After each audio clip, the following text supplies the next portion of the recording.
So in yesterday's video, where I was talking about the adaptation of the laser CO2 laser machine, the K40, the laser tube into the CNC machine, I didn't go very deep into how I was planning to do it.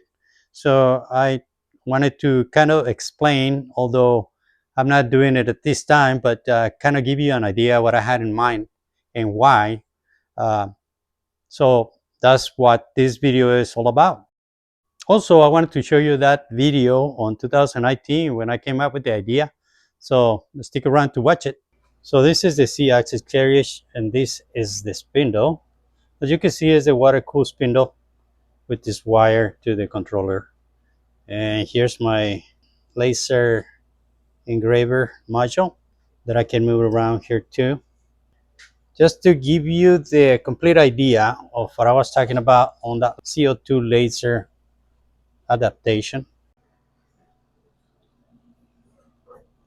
So measuring the laser tube, we got a glass tube that is 28 inches long. Its diameter is 2 inches. As you can see, it's clamped right here with some brackets, plastic brackets. This part where the high voltage wire is a little bit recessed into the outer diameter. So I need to fit this tube into another tube for protection. So what I have to do is find a pipe that is 3 inches diameter and about 30 inches tall or big. And then I can fit the laser tube inside with a couple of plastic brackets to keep it, contained and safe. And then I can put the power supply on top, which is measure it is 6 inches by 6 inches by 3 inches, and just secure it on the top. The high tension wire will be very short inside the same pipe, so it's not exposed or anything. And at the very bottom of that pipe would be attaching the lens, which I got somewhere that I purchased already. That what else? The water pipes, you can make a couple of fittings on very top, so you can actually take this off and put them on the laser tube. Same with the signal wire. So I imagine that the weight of the water, the glass, the aluminum pipe, and the power supply would be something similar to what this heavy spindle weights and the module that I have here. And it's no problem to move it with the CNC. I mean, this CNC movement is pretty strong because it's got lead screws and it's got big motors. So it's actually not very hard to move heavy stuff. I've done those same motors with bigger gantries and it worked just fine. Now if you go slow, that's fine. There's no problems with the inertia of all that weight. So relatively slow, right? So when you cut in acrylic anyway, so even though you have a CO2 laser, it doesn't cut it at high speed. It cuts it like, I don't know, 20 inches per minute, something like that. So it doesn't go very fast. So because it's 40 watts laser, so it's not very powerful, but it's more powerful than these laser diodes. What would it be the advantage of having a laser CO2 laser tube on a CNC machine instead of the K40 CNC movement? Well, I think that the first one is that the footprint on those machines is like 8 inches by 12 inches, maybe 12 by 12. It's an area this big, so it's not that big, right? Here, well, you have the whole table is, I don't know, 36 inches by 36 by 30, something like that, that you can engrave or cut.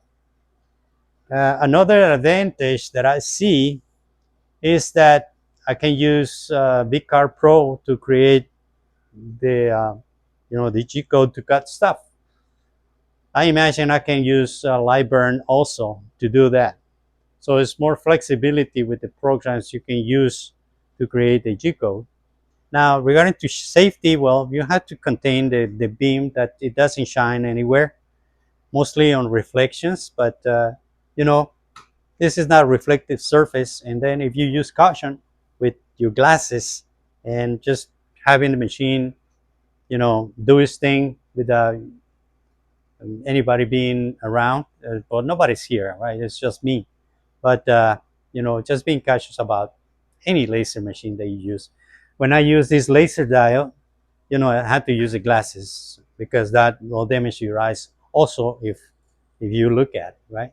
You look at it, it'll burn your eyes because it's very intense.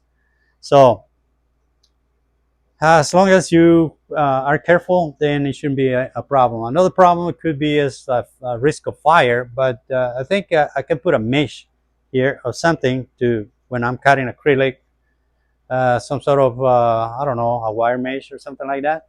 So and then blowing air and having the machine in a vacuum, that shouldn't be a problem. Now, if it's not raining outside, I can actually roll the machine to the outside and just let it do its thing outside. So I'm really looking forward for this project. So this was around 2019. I was working on building a new CNC. You can see there it's already built. This on top of an alignment cabinet. It's called the D111. And for some reason I scrapped the machine and have the cabinet part so I could make that CNC movement on top of it. This is a machine that I made basically to cut acrylic with using a laser diode. As you can see there, it's supposed to be 15 watts. He never gave me that good results. I had to do a bunch of passes on the acrylic to be able to cut it, even though it was black acrylic. So actually it was a very practical machine. Here I am punching, engraving. I don't know how you call that. There's a impact punching tool that you use with your hands to mark tools and something that you need a permanent mark on it. Okay, here's another sample of engraving. This time I'm gonna engrave this wrench, one of my wrenches here. I'm gonna put name of the shop, flange right there on the wrench, and I had to set out first the Z axis there. So see where the Z right there. Anyway, I just got the code ready there, so I'm gonna turn it on and cycle start.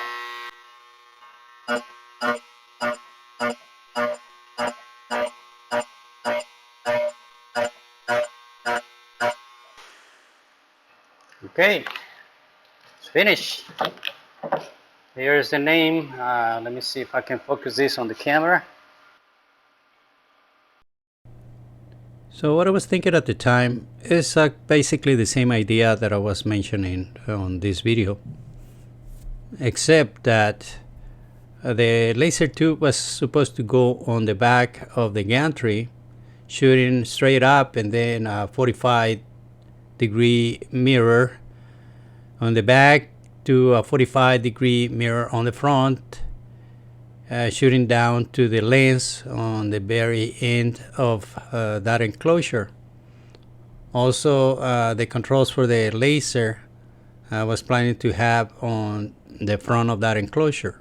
As you can see, there is a potentiometer for regulating the current to the tube, and supposed to be an ammeter also for the milliamps, and a couple of buttons there to turn it on and off.